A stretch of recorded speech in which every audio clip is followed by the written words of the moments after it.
오늘은 경제에 대해서 한번 생각해 보려고 합니다.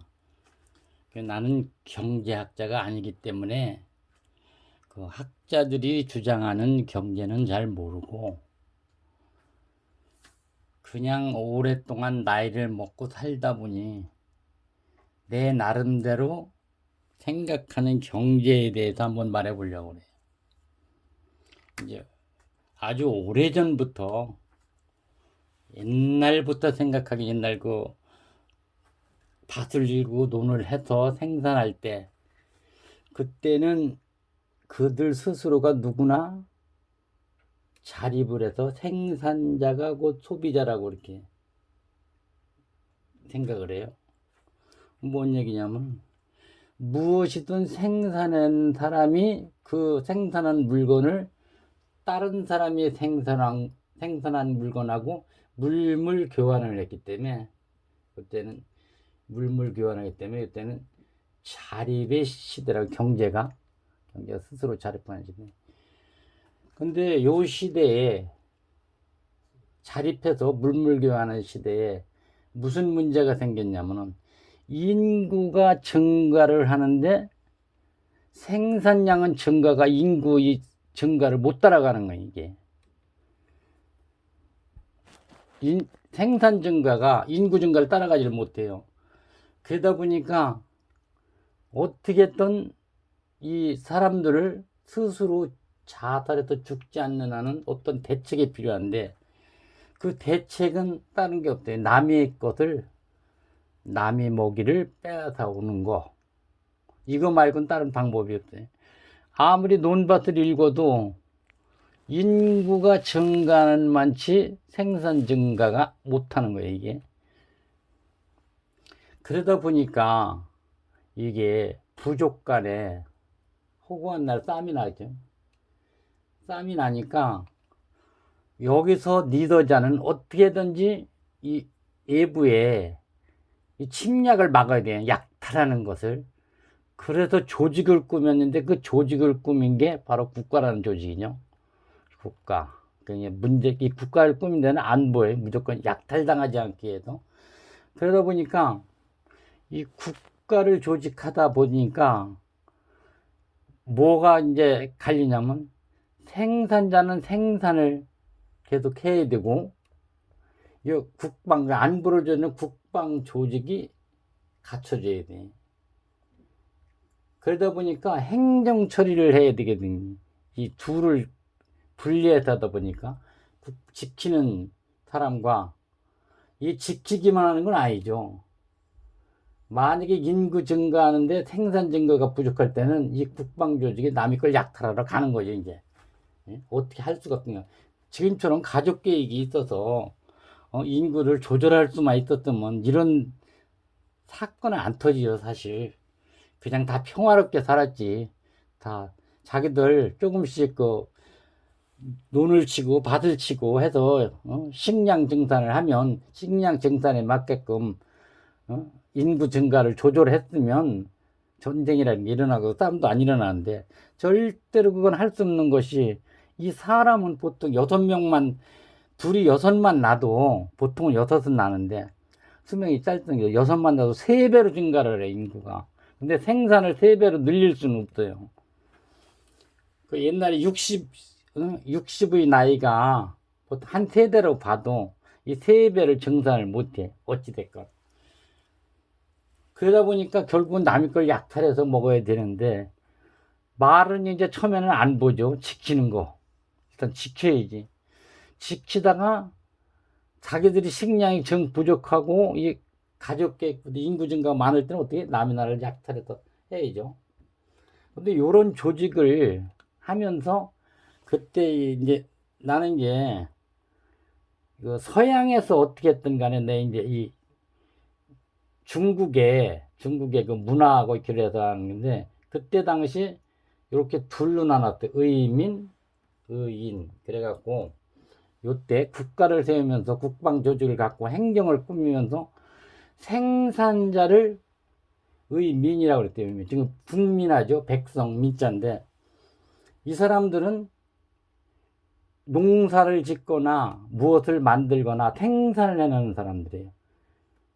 요 의민. 그런데 요 이제 국방주의 싸우는 사람, 조직 있는 사람, 그 행정 처리하는 사람은 생산자가 될 수가 없죠. 이 사람들은 생산한 걸 갖다 먹으니까 이 사람들을 의인이라고 했는데, 요 의자는 마땅할 의자예요.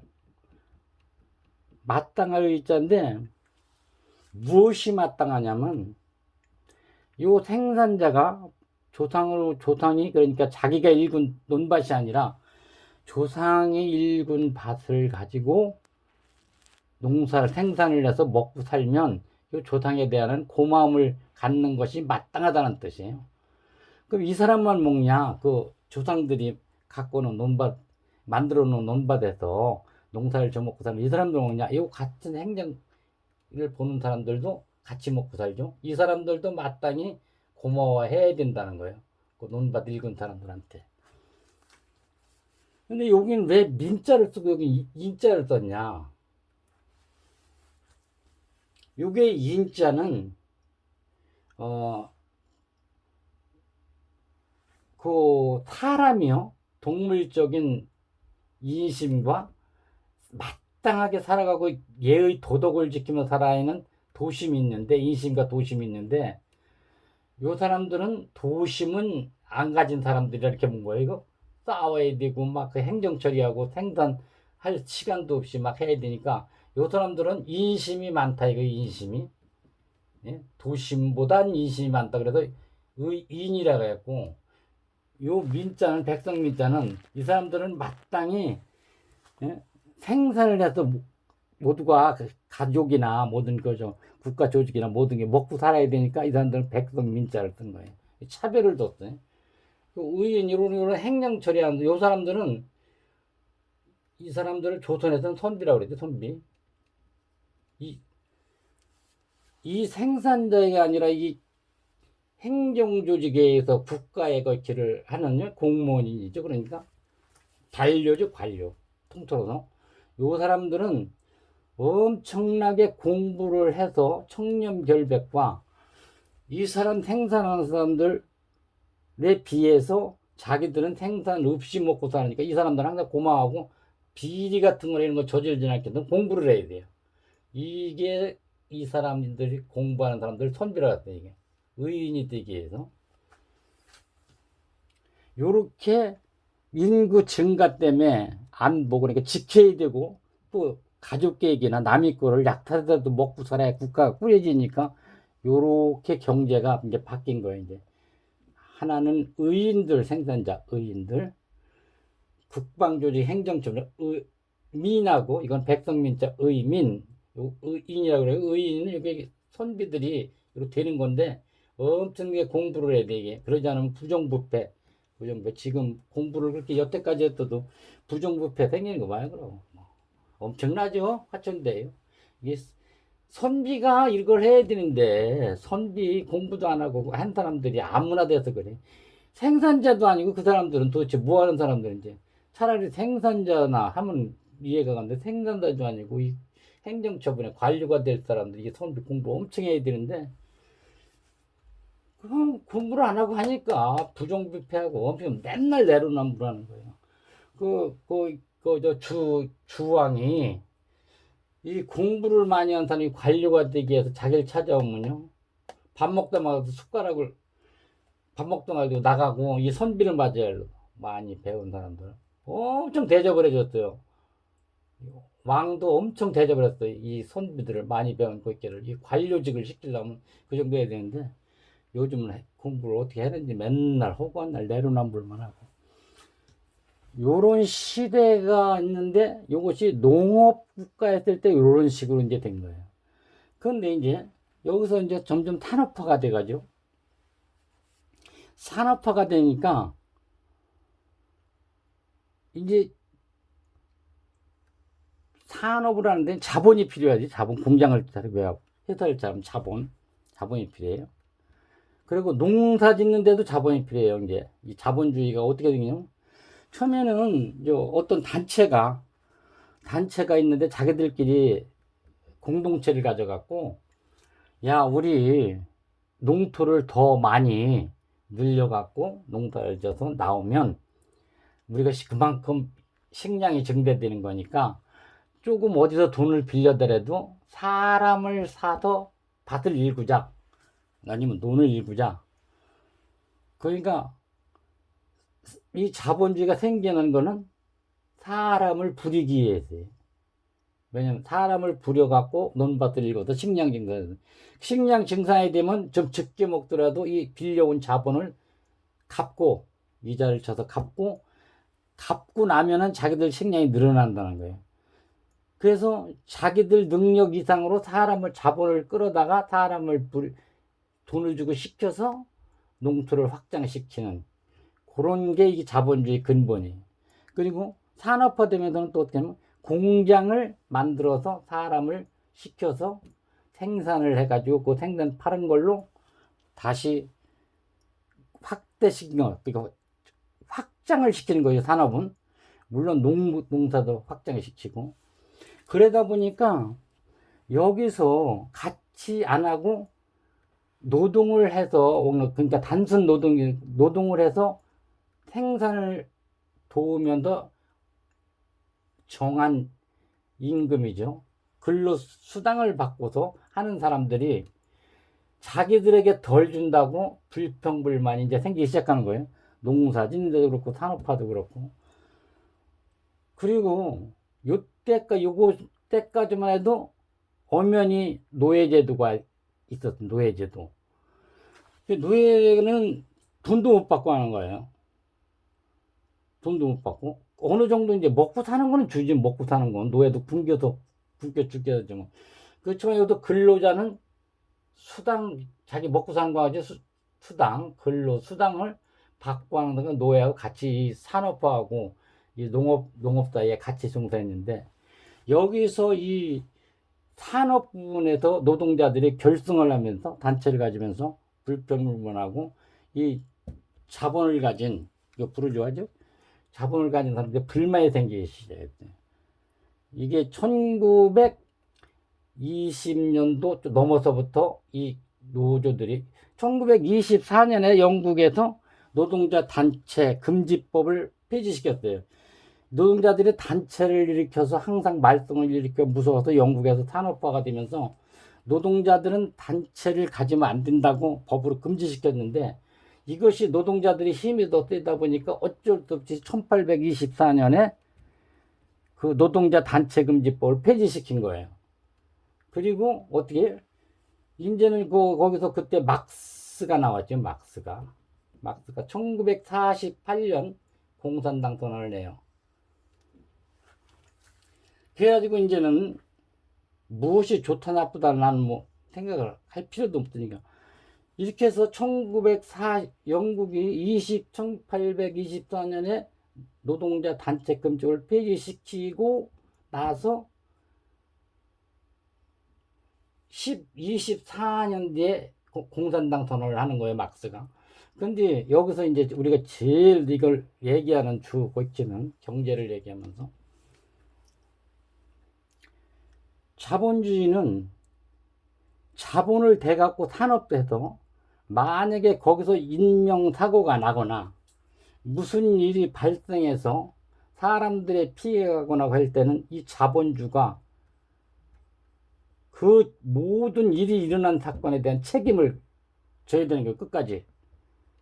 남의 목숨을 끊어지게 만약에 한 책임이 있다면 자기 목숨도 끊어야 되는 거예요. 이게 자본주의 근본이.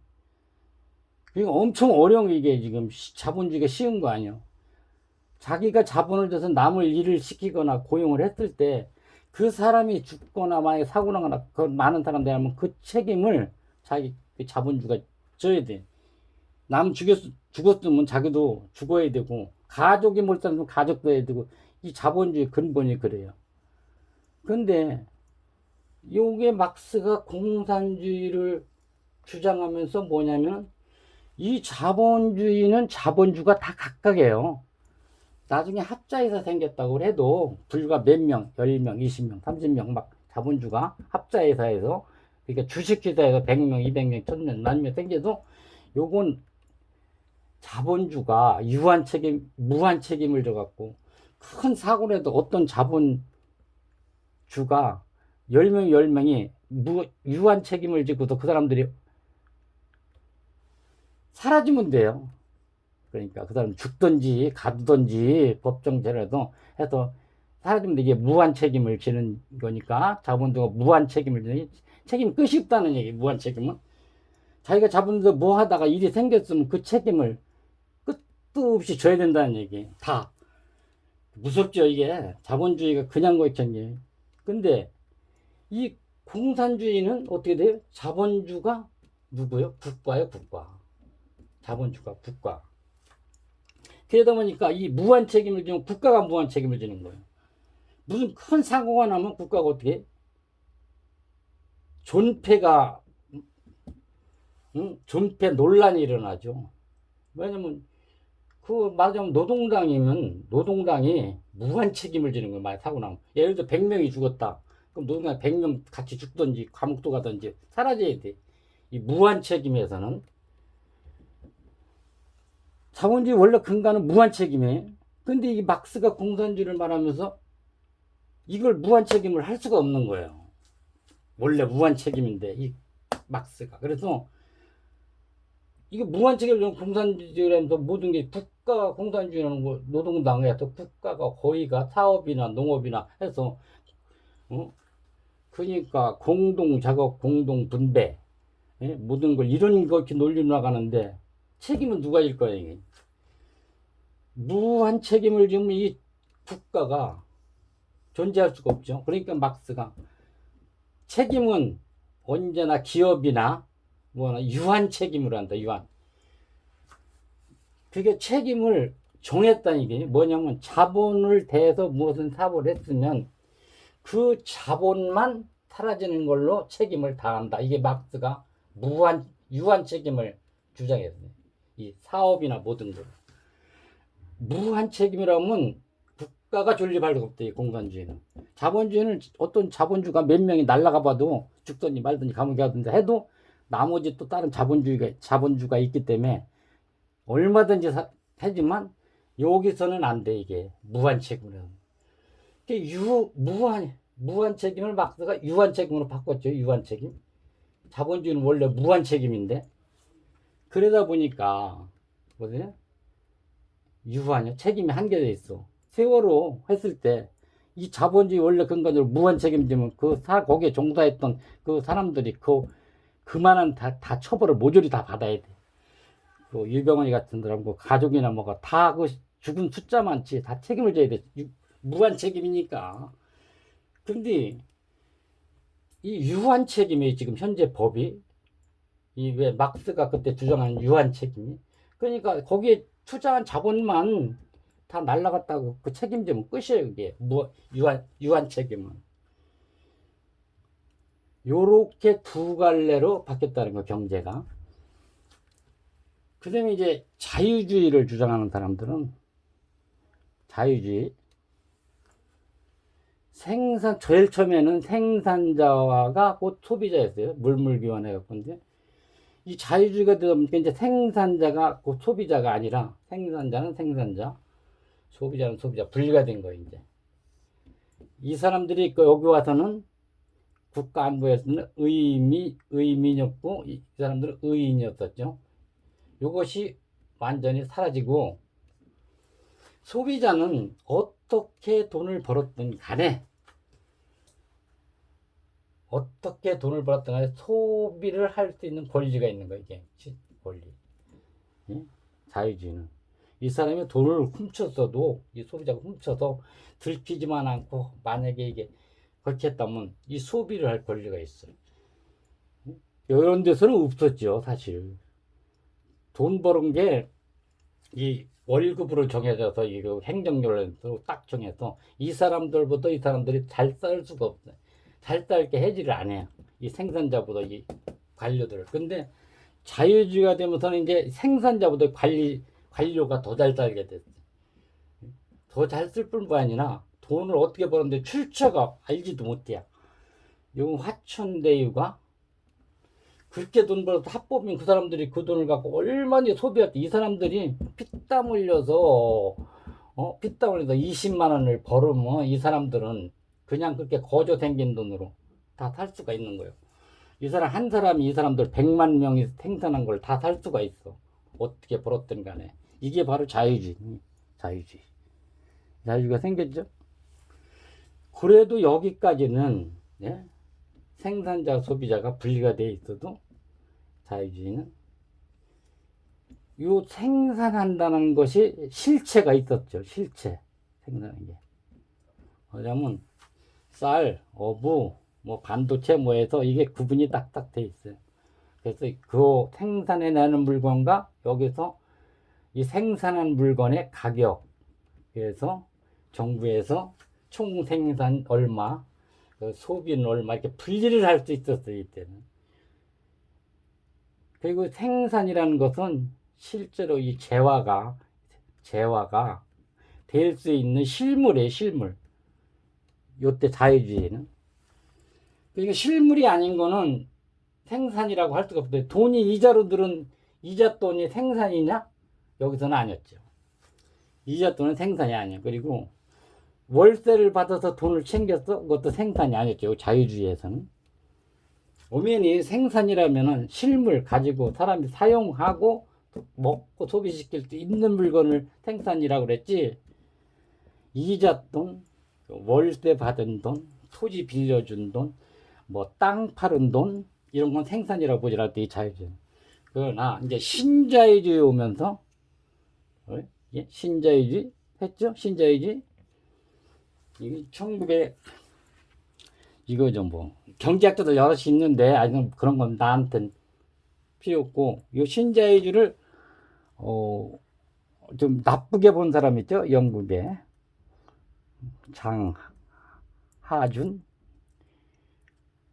장하준이죠. 하준 교수 신자유주의. 그래서 뭐 다다리 걷어차기 그 나쁜 사마리아인들 그들이 많아지 않는 23가지에서 또 경제학 그 책을 많이 펴냈죠. 장하준 교수가 요 신자유주의에 대해 이 신자유가 돼 갖고 뭐냐면 여기서는 사람이 실제로 먹고 쓰고 필수품 뭐가 할 수 있는 게 생산했으니까 이 신자유주의에서는요 부동산이 이제 이 거의 생산으로 들어간 거예요. 이제 이 부동산이라는 건 사실 고정돼 있는 거예요. 그냥 땅이 뭐 대한민국에 뭐 새만금 막아서 넓어졌으면 그것도 새만같이 막은 거는 생산에 들졌고 막은 부분만 그렇지만 고정돼 있는 땅이에요.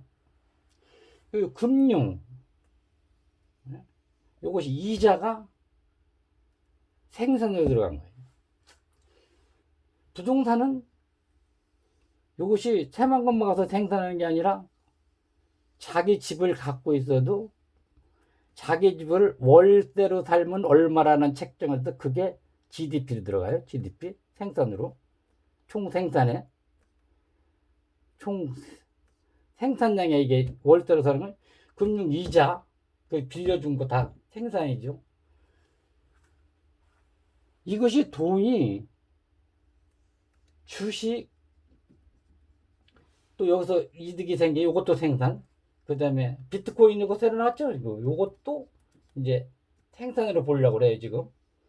아직 근데 그 세금 책정이 잘 제대로 안 돼 갖고 그래서 이 생산이라는 게 부동산 금융 요것이 다 생산으로 보다 보니까 이것이 요때 생산해서 세금을 거둔 걸로 나라 살림 차릴 때는 그 비례해서 세금이 나오기 때문에 어느 정도 경제의 지수를 빼거나 경제 상태를 한눈에 알 수가 있었어요. 한눈에. 이때는 어떻게 돼요?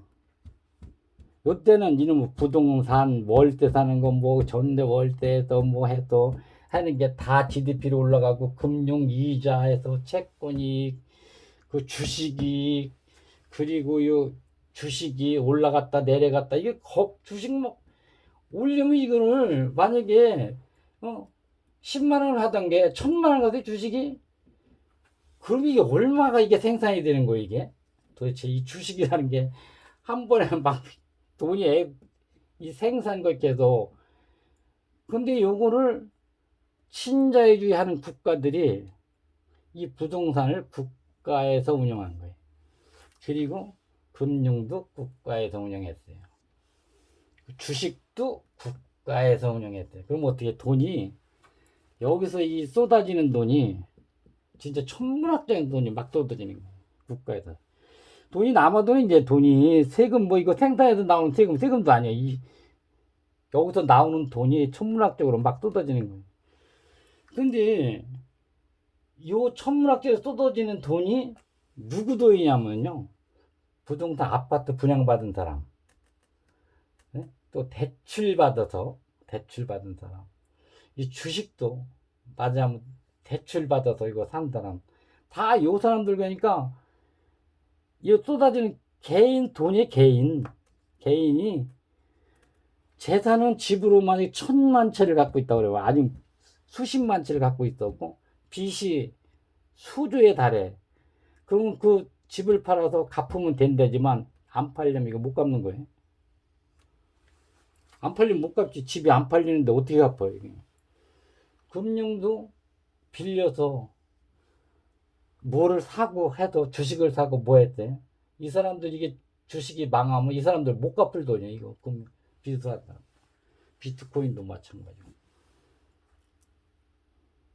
그래서 만약에 이 부동산이 그렇죠 세계적으로 부동산 거품이 꺼지면서 그리고 부도났죠.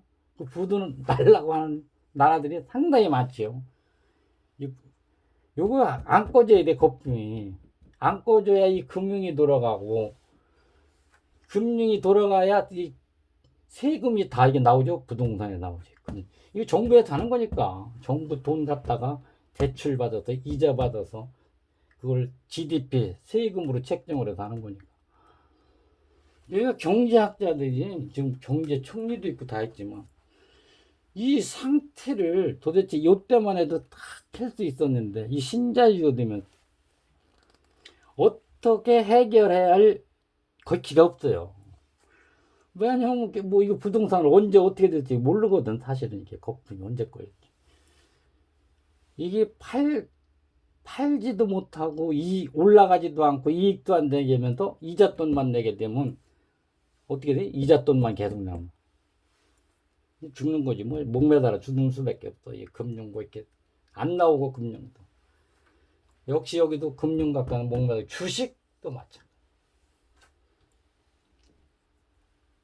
요것이 장하준 교수가 걱정하던 그런 거예요. 이게 신자유주의에 걱정하는 바.